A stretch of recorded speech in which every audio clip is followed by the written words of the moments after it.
Welcome back to Light Talk, where everyday people can share their own unique spiritual journey stories with a safe and supportive community. If you have a story you would like to share, email lighttalk423 at gmail.com. And while you're at it, click on the like, share, and subscribe buttons down below. We've got an amazing stories for you today. So, I'm going to hand it over to you. Go ahead and introduce yourself and let's get started. All right. So my name is Michael Kopf, and I am a paranormal investigator, podcaster, and what kind of sets me apart from other investigators is I grew up in the metaphysical world, so I am more attuned to, I would say, like voices being just out there, not attached to anything, and being okay with hearing that and not freaking out that something's talking to me that's not in the room with me, or I am more attuned to sensing energies, and so I can feel when something's amiss.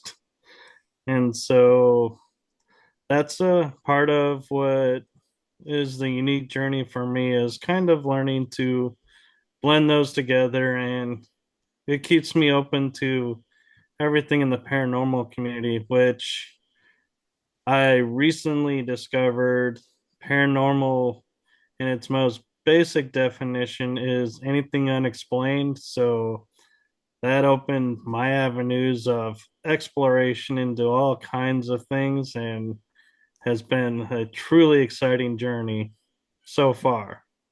Yeah, and it does sound like you've had quite a journey. Yeah, starting as a child. Starting when you were 2 years old. Yes, and so what happened when I was two, I'll give you guys the full story as a story and not break it up so it's more fluid for you all to understand it, and I'll ad lib where I feel like needs to for context. But so when I was two, I was living in a two-story home that had a basement. So obviously being in the northern US area, and so I was bundled up for winter, as you can imagine, 2 year olds in the late 70s, early 80s, those fun outfits that the parents put us in to go outside in the snow.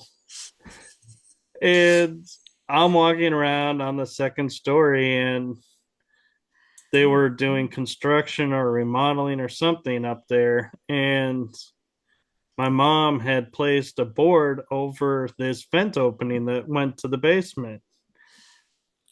Well, as I'm walking around, I find the vent is exposed. So I lean over to see, out of curiosity, what is down this vent. And next thing I know, something, as I was told, accidentally, and I'm using air quotes, pulled me into the vent. And so I was starting to fall from second story to the first to the basement. And in the process of falling, a second being shows up, pushes the other being away, and is like, "Nope, you're not gonna take him. He's with us." And started to have a conversation with this being.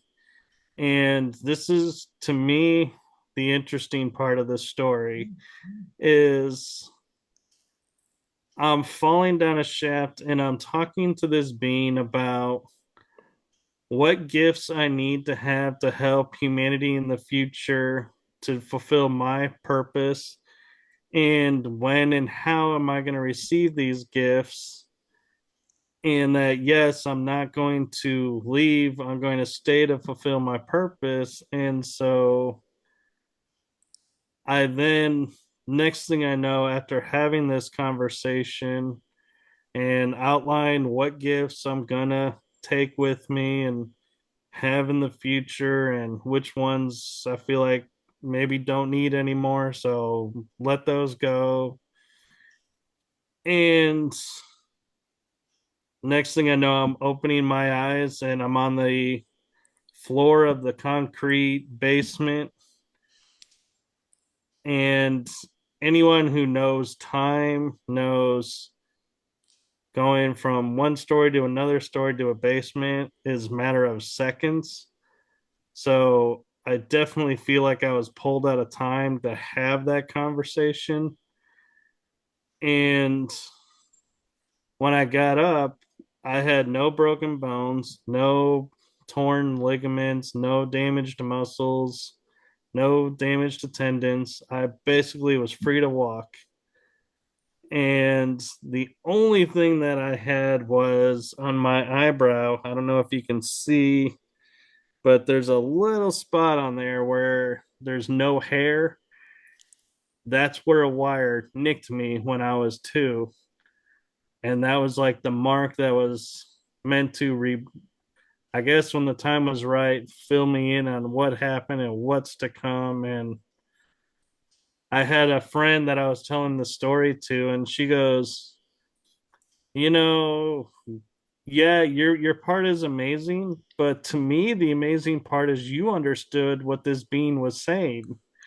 And I was like, I had to think about it for a second. I was like, yeah, that is, interesting too, that I would understand another being from another world. And I was like, I hadn't given it any thought really as to understanding it and how I could. And so, yeah, I was like, obviously meant for a lot of things with galactic experiences to come. And so, yeah, so that was my experience at two. And that's amazing. And you do at 2 years of age, my understanding is you still have, you're very open. So you're still able to have those communications and talk with other beings because you're so open Right. to have those conversations. And with you still being in like spirit form, you do have that vocabulary to understand all that, which is crazy because you don't as a 2-year-old as a human. Right. And we were talking about this back before we started recording a little bit, and I was like, yeah, and I wasn't aware two at two that I shouldn't be able to understand. So it's like I hadn't been programmed yet by society of saying what can I and can't I do. Right, right, exactly. And it's just crazy how that all works. It's really cool though. Really, really cool. Yeah. Yeah. And then you talked about some missing time. I want to hear some more about your missing time. So my favorite story about missing time is I was living at home going to college, and I was going to visit a friend and we were going to do coursework or hang out. I don't remember what we were getting together for, but her house and my house are 45 minutes apart in good traffic. Well, I get in the car. I remember starting it, started driving, getting onto one of three highways to get to where she's at. And next thing I know, I blink and I'm parking in her parking lot. So, what happened between getting on the highway and arriving to where she was, I have no idea what happened. And so, my feeling is either I was off on the astral plane doing something, or another being needed to do something. And so I apparently was like, okay, you can learn to drive and you can drive the car. Just I'm grateful you didn't get me in an accident or kill anybody. But yeah, and interesting the possibilities when we think about missing time. I could have been up on a craft. I could have been off in another dimension. I could have been in a parallel Anywhere, timeline. Yeah, I anywhere. mean, that missing time is like the oyster to the sea of Hmm. there's infinite possibilities. Yeah, yeah. I have a time where I was working a night shift, and after work, I was going to school. And again, it was like a 30 30-minute drive to the two places. And I went to pull off one time, and I pulled off too early on the early exit. And so I went back into my lane and looked in my rearview mirror. There was a cop behind me. So it was like, how long I was out, I don't know. But whatever it was, I always thought I was just sleeping, but I don't think so anymore. But whatever it was, I haven't received a ticket. So I guess I drove pretty good. I know, and that's the interesting thing too is, when you're missing time and you're behind the wheel, is the cars can drive themselves. So it really does beg the question of who was operating the vehicle, because that's like the ultimate mystery is, were we operating it, and because we were still there, we were able to drive, but they were like borrowing and viewing life through our eyes, or did they actually physically drive? Yeah. Was it like a channel, or was it, yeah, like you're saying, they took me completely out of the car? I have no memory of anything happening just from this to this. So Right. I don't know. The only other time I've ever really had a chunk of time missing was when I took and I had broken my leg underneath the knee, and I had taken one hydrocodone pill because the my orthopedic doctor said you're going to really need a lot of pain pills as this is resetting and it's going to hurt. And I was like, all right. Well, after taking the one pill, I felt off and I was like, I don't need it. I'm not taking any more. I didn't like how I was feeling. And all of a sudden, I had people coming up to me and saying, "Oh, it's so good to see you again. And, I'm glad you're not in the bed anymore and you're up and about." And I was like, "What do you mean?" And I go, "How did you know I was in a bed?" And they go, "Well, I came to see you." And I Oh. said, "You did?" And I was like, and I realized from the day I took that pill for a whole week, I have no memory Mm. of what happened that entire week. Oh. That's And a long so, time to miss. yeah, and I'm like, part of me is like, I don't know if it was because of the drug that I took, the one pill, Hmm. or could it be that it was part of the healing process? And so they took me out so I didn't experience the pain and everything, and being like, yeah, you know, I'm good to go. I'm fine and ready to go. And being told, Hmm. no, we got to wait till the bone heals better. It Right. looks good, but we just want to make sure. Right. Kind of conversations for a while. Yeah. It's fun arguing with them, though. Oh, yeah. Yeah.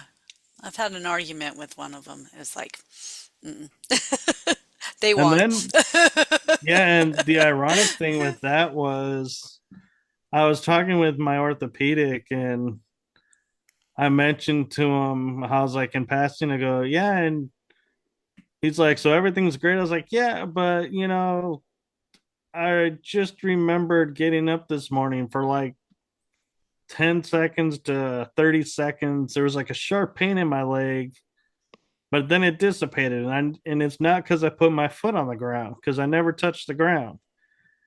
And he goes, "Oh, well, hold on." And he goes and he runs and he gets an ultrasound machine and runs the ultrasound down. He goes, "You have a blood clot in your leg approaching your hip.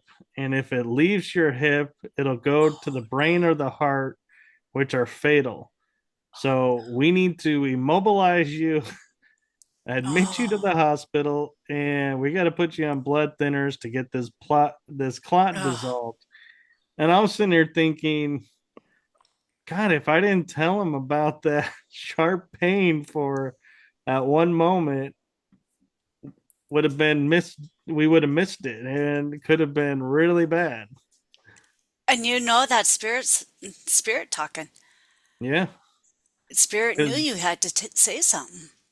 I'm like, I have a high pain tolerance, so I would have been like, it's nothing. So why would I bring it up?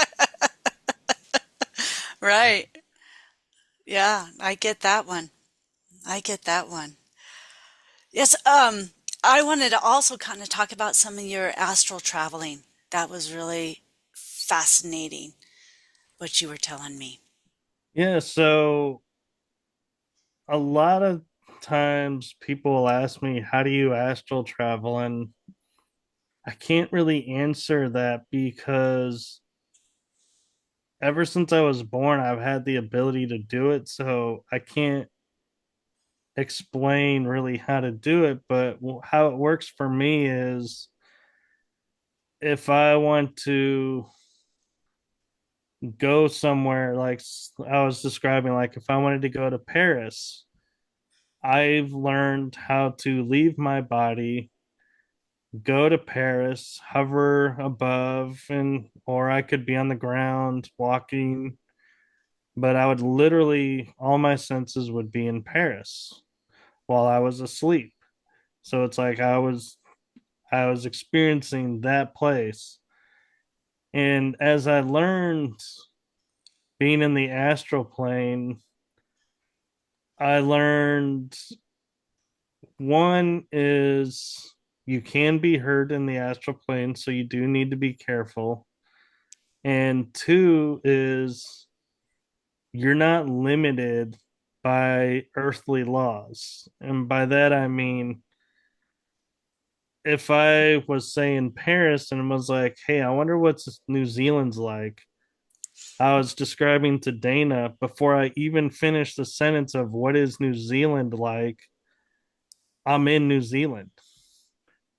And so I learned how to travel really fast. And people have tried tracking me in my movements on the astral plane. And they're like, yeah, I seen you here on the planet for like 10 seconds and then you were gone and I could not find you anywhere. And I'm like, yeah. And I'm one of those, like, if I get the sense that something's following me, I may be like, hey, let's go to Japan. Let's go to Hawaii. Let's go to, all over the place. And then I'm like, all right, now let's go galactic. Because I figure all these jumps, it's like nobody's going to be able to track where I'm going. And so Right. I feel safe and then I'll go outward. And I must be a squirrel around. Sorry about Squirrel. that. That's like me in the sparrow world. Squirrel. Yeah.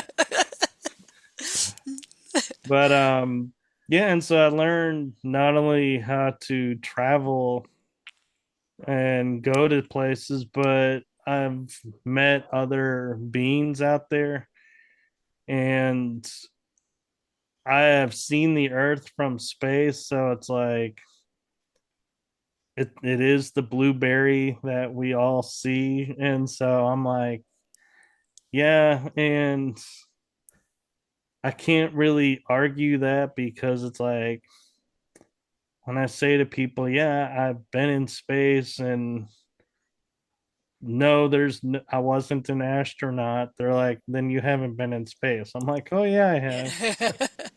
I've walked on a ship in space. And I was telling Dana this story is I have memory of feeling called to a ship. And so I went to my ship above the planet and I'm standing in the on the bridge, so to speak, and we're looking at a Stargate, and gate travel has been confined to if you're benevolent, you can come through. If you're not benevolent, then your access is highly restricted or not even allowed. And so they weren't acknowledging any of our communications. And so I just simply turned and I said, all right, let me handle this. And I went up a little shaft, like an elevator shaft, to the top of the ship in space above the planet, start walking on the hull of the ship, no helmet, just like a little nanotechnology suit on. But it's like my hair and face was like enjoying, I'd like to say, the breeze of space, but there isn't one. So it was just like, don't know why I didn't have a helmet on, but didn't need one apparently, and was breathing just fine. And I get to a spot and I stop and I look at the ships that are coming through and I'm like, nope, you guys are not supposed to be here. And I give them the option to turn around and return or else, and they didn't turn around. And I raised my hand and this energy light just appeared and the ships that had come through were gone.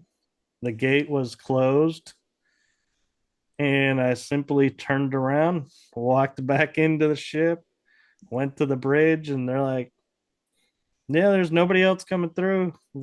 Everything's good. And I was like, all right, see you guys later. And back on Earth and Nothing going but the about my thing. day. And the interesting thing about it, though, is you had to imagine that, like, this would probably be like an hour or more of time in space. But here on the planet, it was maybe like 30 seconds. And one of the things I was explaining to Dana before this was time is an earthly construct. It is not a natural law that's in the universe. The universe has no time. So once you get into the astral plane, you can be in the astral plane for 40 years, living a life, come back to Earth, and it's like maybe 30 seconds to a minute, maybe 10 minutes has passed. Not enough time that people are like, man, where have you been? Right. And so that's the fun of, I think a little bit of the fun of astral traveling is you get to go on all these vast adventures all over the place and nobody even realizes you're gone because so little time has passed here. And it's cheap too. Yeah. It's free travel. I literally, you can see the world for free. Yeah, yeah. And what an experience for that. I mean, how many people can go see the ocean for free, to go explore the middle of the ocean for free and see more things than being on a ship, or going to another country and seeing and experiencing and smelling the foods and all of that for free and not leave your home. Even better, talking about the ocean is in the astral, you can either float above the ocean, stand on the ocean, walk on the ocean, or walk in the ocean as far deep as you want to go. And you can just be around all the animals that are around. And Yeah. I mean, personally, though, I would say, if I was in the ocean, I would not be mocking the sharks and like provoking them, because chances are they're probably aware you're there and they may strike, and you could theoretically get a mark from being by that shark. And, you know, you're not invincible being on the astral plane. That's a It's, good point to bring up. That's a very good point. Yeah. yeah. I mean, just kind of thinking of that, I'm like seeing like you being an orb or your light and your spirit and your soul and everything is there, and then a shark comes up and like takes your leg, and then you all of a sudden don't have a leg when you come back to the world. I mean, I I, don't know. that actually does happen. But what is the difference is, so, since you brought that up, is I have a place in the astral where when I'm doing stuff on the astral, if I get hurt or my energy feels off and maybe getting low, you know, um, feeling and heavy feeling, I can go to this world that I have set up that nobody knows where it's at. Or even if I described it, you couldn't find it because it's highly, highly hidden, because it's like a sanctuary for me. Mhm. And so I will go there, and like you were saying, if the shark took my leg off, I would just lay in this area and my leg would be regenerated, and then I would return to the body.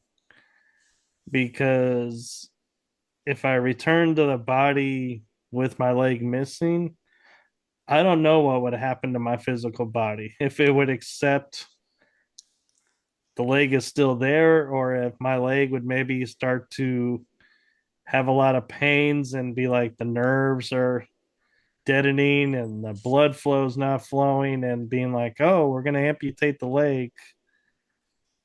Why? And it's Yeah, like, well, why? because Yeah. the body doesn't register it's there. And so that's where I was like, yeah, to be on the safe side, let's, create this world where I can mend things so that I return the same or better than when I left. Yeah, and that is a really, really good point for people to know that if you are going to travel like that, I mean, this is something new to me. I wouldn't even thought of that. Uh, to make sure you're protecting yourself when you do astral travel, because that's a really good point. Thank you for bringing that up. Yeah, you're welcome. And there are things like, if you're in the paranormal community and you've heard of shadow beings, there is shadow realms in the astral. And so that could be their home. I don't know. But I do know if you enter those areas, you may or may not be getting out of those areas, because the shadow zone is very, very low energy, and it's like you can get stuck in there. And not many people I know can go in, grab somebody and pull them out. Wow. So Be yeah, if safe you're out gonna there, go everyone. astral, yeah, don't go into shadow zones, because they're shortcuts. It's like, nope, take the long way. Trust me, you'll love the scenery much better. Yeah, so that's our message for this one. Be Yeah, safe in that. Protect yourself. Find a place to recover and heal yourself before coming back. Yeah, yeah, good and point. it all works by the power of thought. So don't feel like oh, because I've been doing it since birth, that, it's a gift to me. It's no, it's just that I'm aware it's possible and accept it's possible. And so therefore it is. Yeah, yeah. Well, I can't believe our time went so fast. Our time is up already. Ah, um, thank you so much for coming on the show. Thank you Well, so much. yes, thank you for having me. And if I can take a moment and say, it's I love how it worked out time wise, that today is the 11th and I'm on your show. Tomorrow on the 12th, you're going to be on my show. So you can come and Yep. see me interview Dana tomorrow night. Yes. Yes, I will be with you and we're going to have so much more fun. And I'm so excited for it. It's going to be so much fun. I'm excited. It will be. And Yeah. it's going to be a interesting hour of adventures. There you go. I've got several adventures to talk about. So, all right. Well, if anyone out there has any stories to share, contact me at lighttalk423 at gmail.com or contact Michael. And we'll get you on the show. And again, click on that like, share, and subscribe buttons down below. And we will talk to everybody later. Have a good one. Bye. Bye bye, everyone.